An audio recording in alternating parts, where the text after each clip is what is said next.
John Allen es el autor especializado de temas del Vaticano.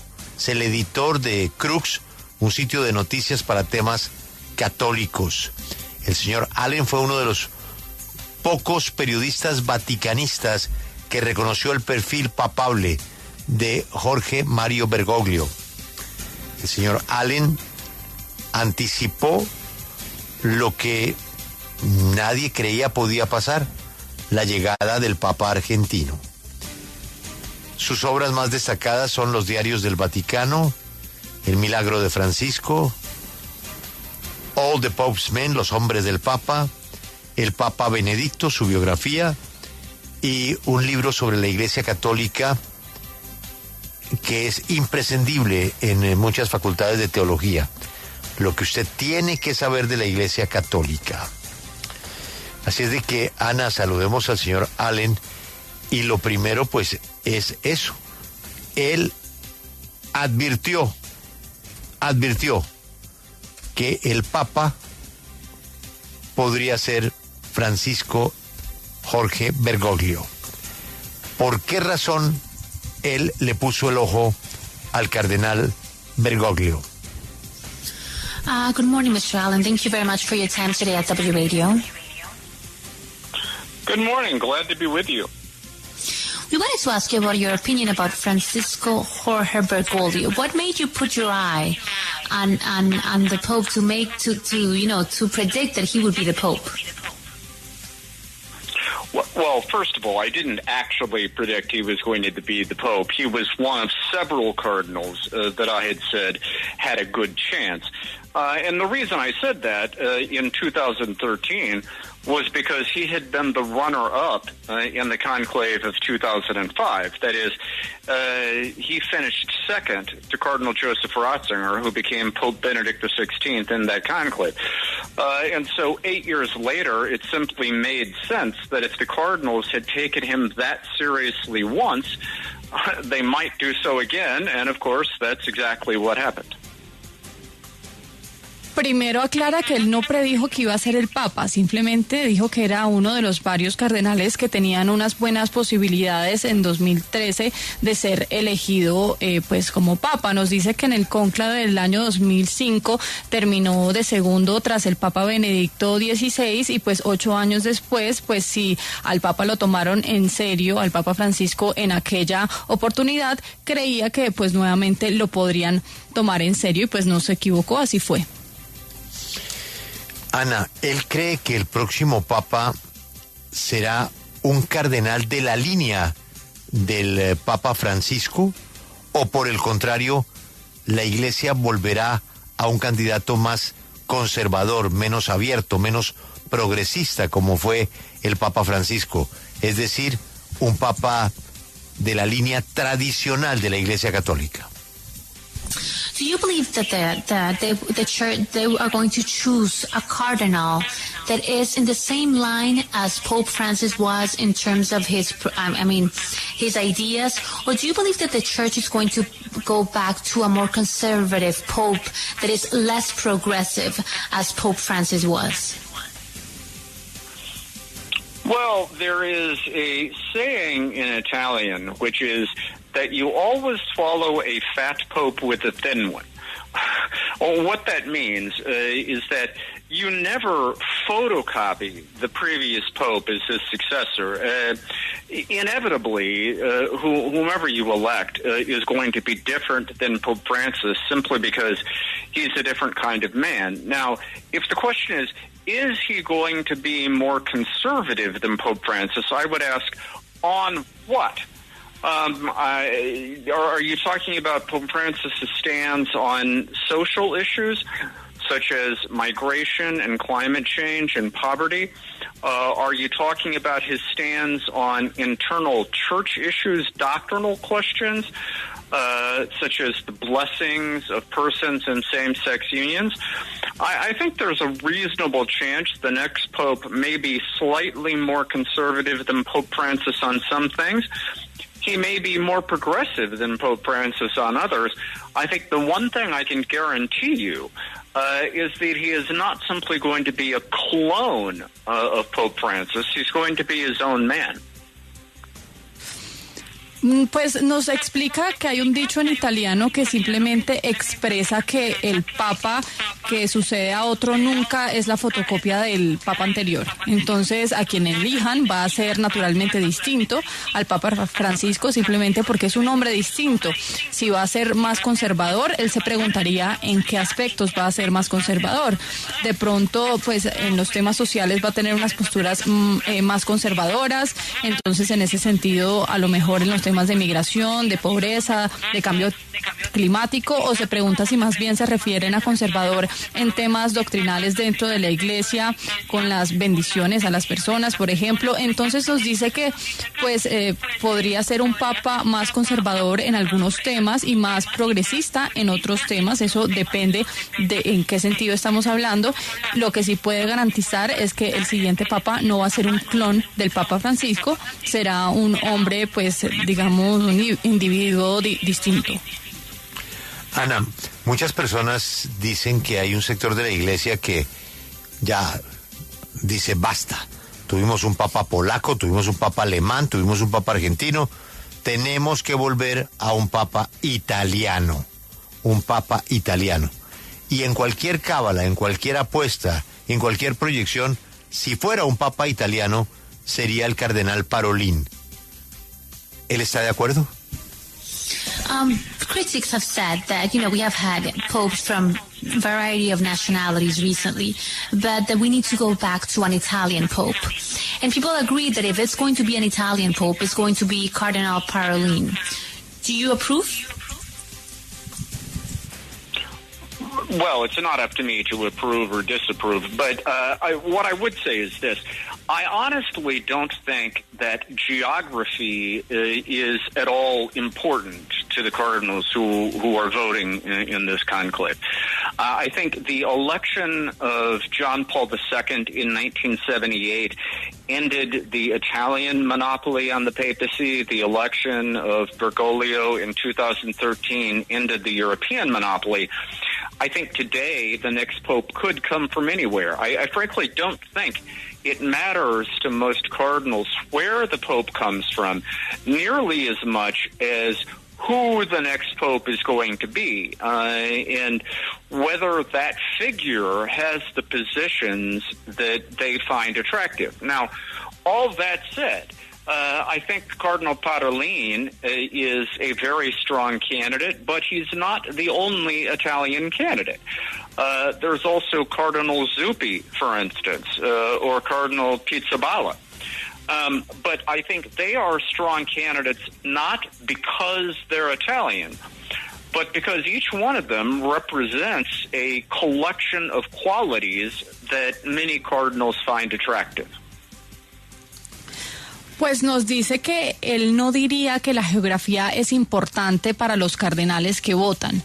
Él cree que la elección de Juan Pablo II acabó con ese monopolio italiano y también Bergoglio en 2013 acabó con ese monopolio europeo. Entonces él cree que el próximo papa puede venir de cualquier lugar. La procedencia es irrelevante para los cardenales. Más bien les importa si esa figura pues representa y sus posiciones son atractivas para ellos y concuerdan con ellos. Nos dice que Parolin no es el único cardenal italiano, también menciona a Zuppi o a Pizzaballa, que son pues candidatos bastante fuertes, no por ser italianos, sino porque representan una colección de cualidades que pueden ser atractivas para los cardenales. ¿Cómo cree nuestro invitado que cuestiones ajenas al cónclave estrictamente como puede ser la política o las redes sociales puedan influir o no en la elección del nuevo pontífice? How much do you think that scenarios that are outside the conclave, like for example social media or politics, could influence what happens during the conclave? Sure. Look, the cardinals are not under lockdown until tomorrow, which means that before tomorrow, They are out and about. They are reading the newspapers. Some of them, anyway, use social media. If not, they have people who will tell them what's on social media. And, they are generally aware of what the discussions about particular candidates, about issues, and so forth are. And I think, in general, they are looking for a pope who can be an effective communicator for the faith in a 21st century social media world. So I think these discussions have an influence, despite the fact that cardinals do everything they can to try to block all that out when the conclave comes. The truth of it is, inevitably, when they walk into the Sistine Chapel tomorrow, they will carry all of that with them. Los cardenales no se encierran hasta mañana, no se aíslan sino hasta mañana. Entonces, antes de que eso ocurra, ellos están por ahí pues leyendo los periódicos, algunos de ellos entran a las redes sociales, y los que no tienen ese acceso a las redes sociales o pues no entran, pues simplemente les cuentan lo que ahí se habla. Entonces, pues sí saben de las discusiones que hay en el exterior alrededor de los candidatos, de las diferentes problemáticas, y en general ellos lo que buscan es un papa que sea un comunicador efectivo de la fe. Nos dice que están buscando a alguien que pueda ser o servir más bien en este siglo XXI de redes sociales y esa influencia que tienen las redes sociales, y pues aunque ellos hacen todo lo posible para bloquear todo eso que está ocurriendo en la actualidad, cuando llega el cónclave, la verdad es que entran a la Capilla Sixtina con toda esa información que pues ya han recopilado. Para elegir un papa, ya nos habló él del tema de lo que le importa a la Iglesia y de lo que le importa al mundo, pero el nuevo sumo pontífice tiene que ser un mejor comunicador, tiene que ser amable, cordial, tiene que ser abierto, como lo era Francisco, porque sin duda esas características hicieron grande a Francisco. You've already spoken about, the politics or the ideas of the new pope. But do you believe that the new pope needs to be open, needs to be a good communicator, that perhaps are one of the things that made Pope Francis such a great pope? Well, I think certainly the Cardinals would like the next pope to be a good communicator. I mean, basically speaking, I think whenever Cardinals have to choose a pope, there are sort of three things they're looking for. One, they want a missionary, that is, someone who can inspire others to lives of holiness, who can put a positive face on the faith, who can attract people to the church. Second, they want a statesman, somebody who can be a voice of conscience in global affairs and try to move the pieces on the global chessboard in the direction of peace and justice. And then finally, they want a governor, somebody who can take the reins of power in the church in his own hands, particularly in the Vatican, and sort of make things work. And so certainly those three qualities are important. But let's be clear, Pope Francis was not the only great communicator to have been a pope in recent times. John Paul II was also one of the most historically successful communicators of his day. So I don't think that looking for a good communicator necessarily tells you whether the Pope is going to be conservative or liberal. I think it simply tells you they're looking for a good communicator.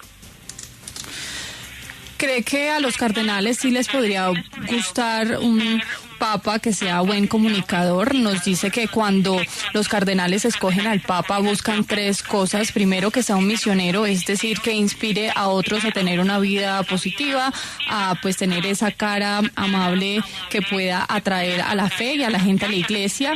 Alguien que pueda generar conciencia en los temas de índole mundial o internacional, que pueda mover las piezas en el ajedrez de la paz y la justicia. Esa es la segunda característica. Y la tercera, un gobernador, alguien que pueda pues dominar ese poder en el reino de la Iglesia con sus propias manos, particularmente que pueda hacer funcionar el Vaticano. Entonces esas son las tres características y las cualidades importantes que tienen en cuenta los cardenales, y nos dice que el Papa Francisco sí era un buen comunicador, pero no era el único. Juan Pablo II fue exitoso también en su época en ese aspecto, y no cree que que sea un buen comunicador diga que sea conservador o liberal, simplemente es eso, un buen comunicador. Grace, se habla de que este cónclave va a ser rápido. Yo quiero preguntarle si él está de acuerdo. Mr. Allen, it's been said that this conclave is going to be relatively swift and fast. Do you agree? Yes, if by fast we mean 2 or 3 days, something like that. I think, first of all, that's simply history speaking.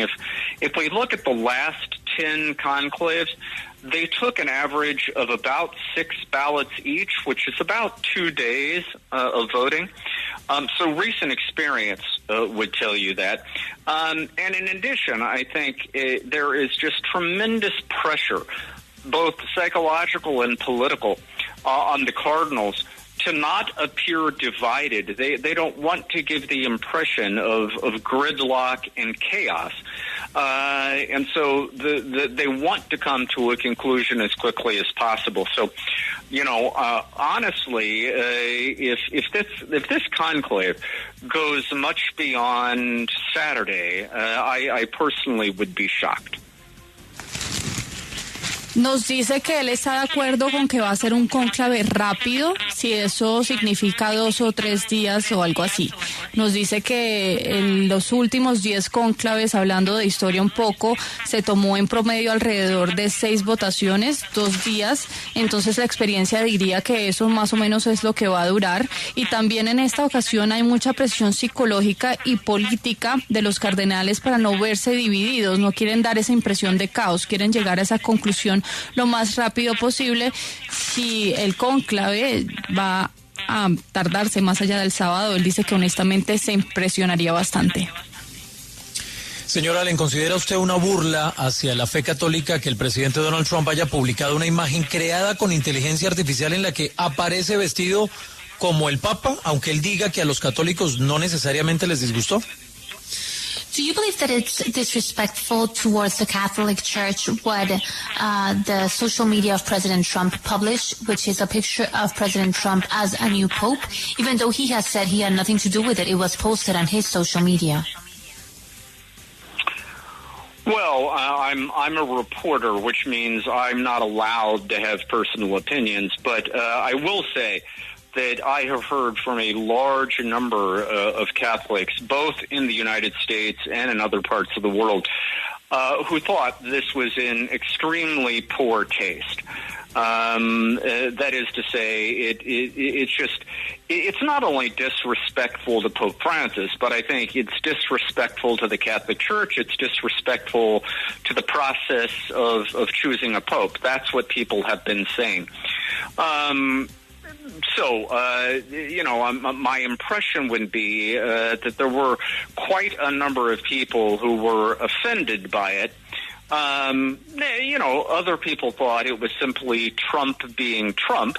And, of course, it's possible that both things could be true. That is, it could both be in poor taste, and it could simply be Trump being Trump. Well, Mr. John Allen, thank you so much for your time in W Radio. It's been a pleasure having you today in our show. You are very welcome. Thank you. Thank you for your time. Pues nos dice que él es un reportero y no puede tener o expresar sus opiniones personales, pero sí puede decir que ha escuchado de muchos católicos, tanto en Estados Unidos como en el mundo, que pensó que era algo inapropiado, que era un irrespeto a lo mejor para el Papa Francisco, para la Iglesia Católica, para ese proceso de elegir un nuevo Papa. Eso es lo que ha dicho la gente. Nos dice que su opinión es básicamente que sí hay personas que se han visto ofendidas y hay otras que pensaron que simplemente era Trump siendo Trump, y en alguno de los casos pues nos dice que ambas cosas pueden ser verdad. Puede pues simplemente haber personas ofendidas y pues también se trata de Trump siendo Trump.